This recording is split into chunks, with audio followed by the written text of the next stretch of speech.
made commitments as a continent. We have kept our part of the bargain. We expect our partners in COP30 to keep their part of their bargain and measure up to the commitments that were made and double that commitment going into the future, because that is what Africa is looking for. We remain open to partnerships, but we are concerned that developed countries are retreating from adaptation finance despite their commitments.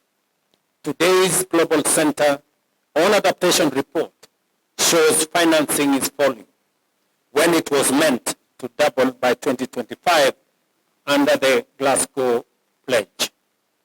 COP30 must be a turning point, a stocktake of promises and new commitments that put adaptation at the center of global climate action.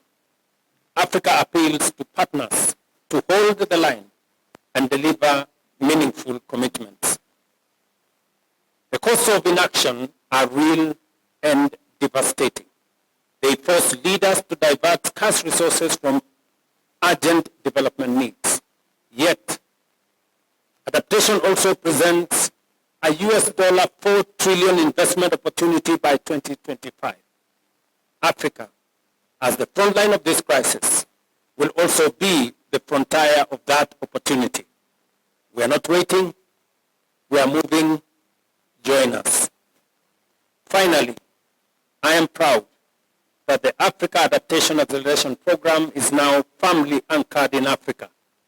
Nairobi is the new home of the Global Center on Adaptation under the honorary chairmanship of Ban Ki-moon, with His Excellency Macky Sall in our midst as chair of the board, and Professor Patrick right here as CEO. This is Africa-owned, Africa-led, and globally partnered, which presents to us a winning formula.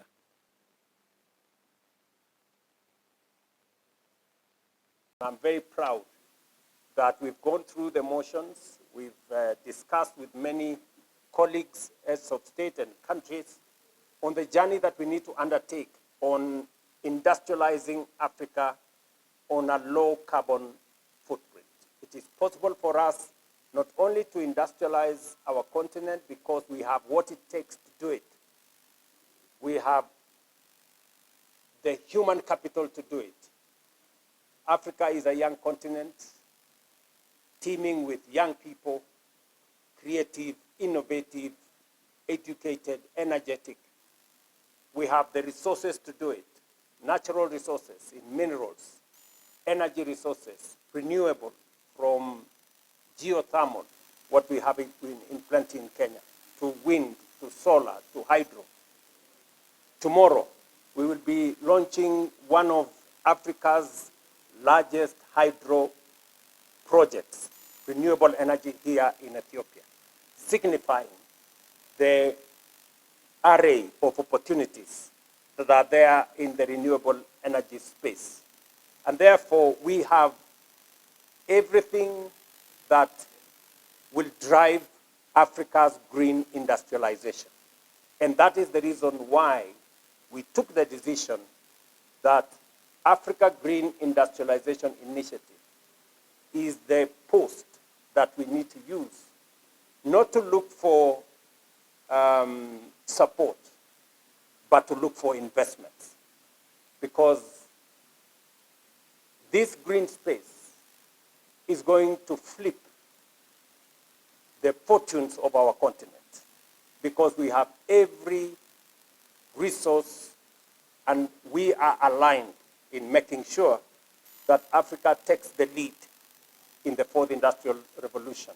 In any case, by 2050, we will have the single largest market, we will have the largest workforce in the world, and we will also have the resources to unlock the potential that this continent has always been known for.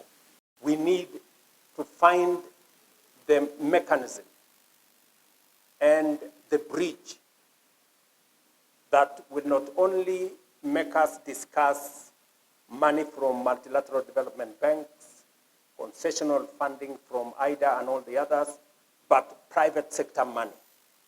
And I find a lot of value that today, for example, in Kenya, we are doing more roads using private sector money.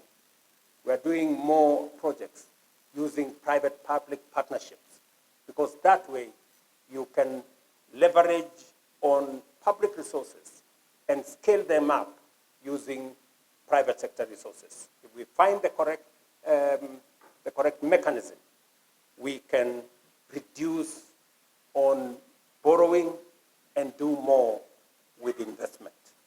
And therefore, this gives an opportunity to our private sector. This gives an opportunity to our financial institutions, not only to transform our continent, but also to grow our institutions. These banks may be not so big today, but working with them, giving them the opportunity to invest in some of our large projects, certainly they will grow into big organizations that can then underwrite and support the development of our continent. This is a very, very proud moment for me as I see African financial institutions step up and participate in Africa's transformation. Thank you very much for your attention. Let us turn the 300 gigawatt target into projects, jobs, trade, and long-term prosperity for our people and for our continent.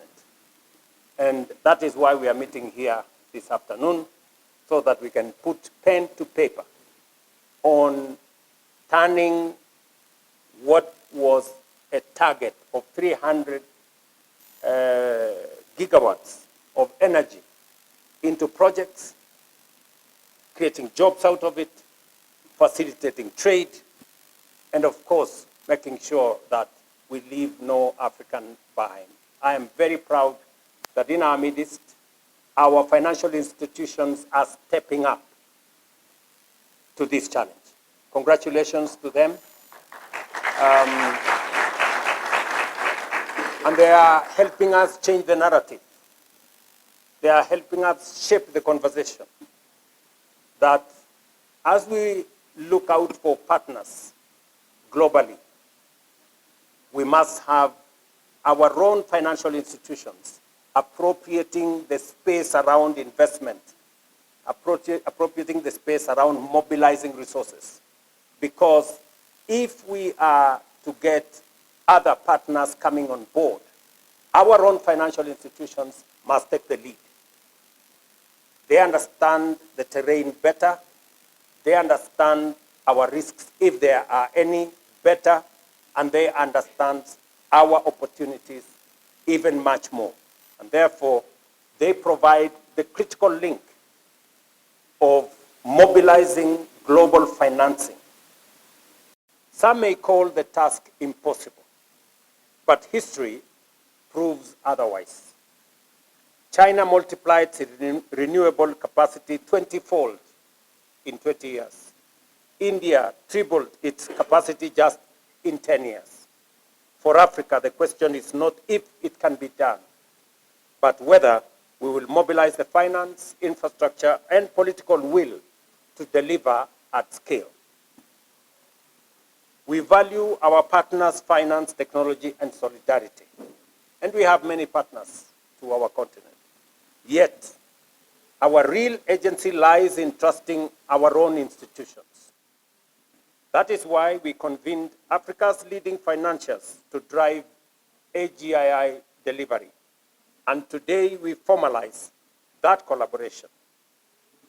As I said in my earlier statement in another meeting, we have already mobilized African financial institutions from Afri-Exim, Trade Development Bank, AFC, and all the other financial institutions into a consortium, because we believe that even as we look up to the multilateral development institutions, we need to begin to build our own African institutions, because they understand our ecosystem better, they know what our risks are, and there will be no exaggeration of whatever nature whenever they are looking at investment opportunities in Africa. APRA has already consolidated a pipeline of US dollars 2.5 billion in projects, with momentum set to grow at the next forum in Sierra Leone. I recognize the steadfast partnership of Denmark and Germany, including their role in establishing APRA's Nairobi International Office. Their solidarity affirms that Africa's vision finds resonance globally.